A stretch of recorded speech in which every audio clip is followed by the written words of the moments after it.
Doutzen Kroes is a model and activist whose work in particular with elephants has earned her an important voice in global conservation. At the recent One Young World Summit in London, she was asked to introduce the renowned primatologist Jane Goodall, a person she says inspired her passion for animals and the planet from a very early age. Ahead of COP25, I'm James Chow, and this is our interview for the China Current. Doutzen, you are known for helping shape the fashion industry. You are known also for philanthropy, but I want to start with your name, Doutzen. What does it mean and what does it carry for you? It's my grandmother's name, and I found out last year that it means peacemaker. So that's actually a really nice meaning, I think, to a name. Especially in the world today, you're someone who travels extensively for your work, and you work as such in many different communities. What do you make of the world today as you see it? I think we could be a lot more friendlier to each other and welcoming. I feel like we're losing a lot of empathy towards each other and towards the natural life. And this is something that bothers me because I have 2 children and I want to leave a beautiful world for them behind. And it's just very inspiring to be here at the One Young World Summit to see so many inspiring young leaders that feel the same way. Your children are young. I think they're under the age of 10. Yes. And the planet that you speak of, which you and all of us will leave for them to inherit, is now in a very fragile state. Do you think it's too late now for us to reverse the damage and to restore what it was supposed to be? I don't want to say it's too late, but how it's supposed to be, maybe it is, but I think every little bit helps. So the fact that we are now, this global change is happening, and to be part of that feels very empowering and hopeful. I'd love to talk to you a bit about some of the countries who can help enact a positive transformation. But first, tell me about Not on My Planet.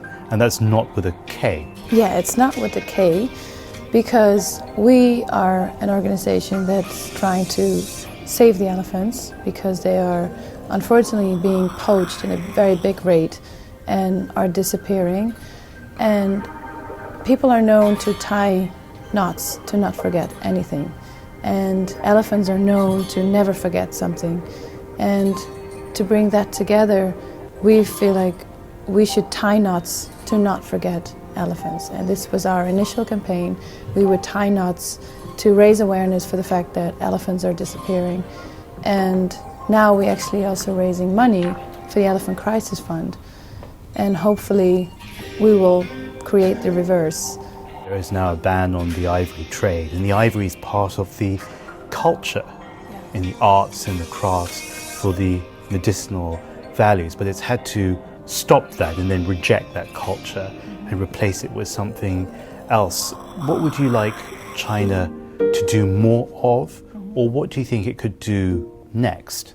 I think the most important thing is that we cannot expect change within a very short time. And for us, the fact that there was a ban in 2017 for us was incredible news, because it's a really great start. And to reverse a culture is something that's very difficult.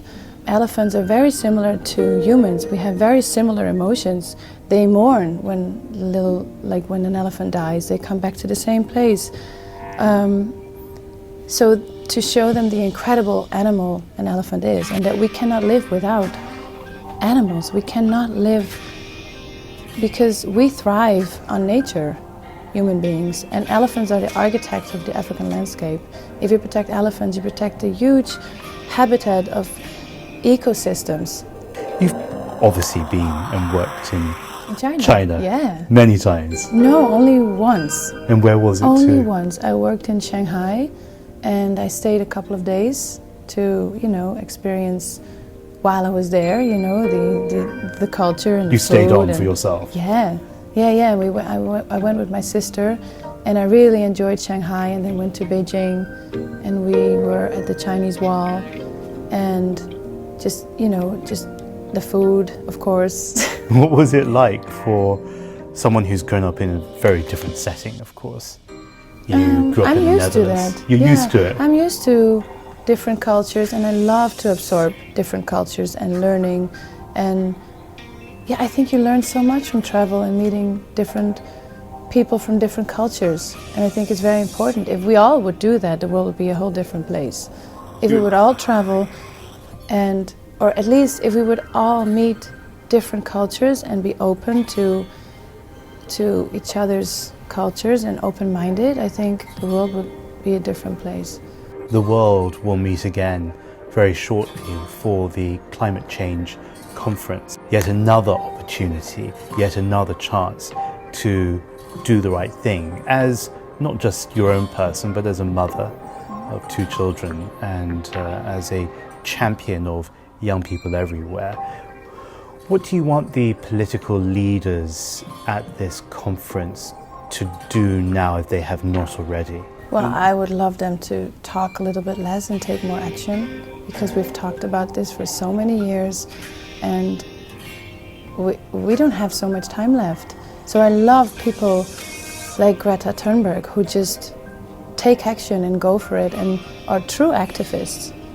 And I think that's the approach we need to have, because we need to fight really hard for the reverse, because otherwise it's too late. Thanks for watching. I'm James Chow. We've got lots more videos, so like, follow and subscribe at The China Current.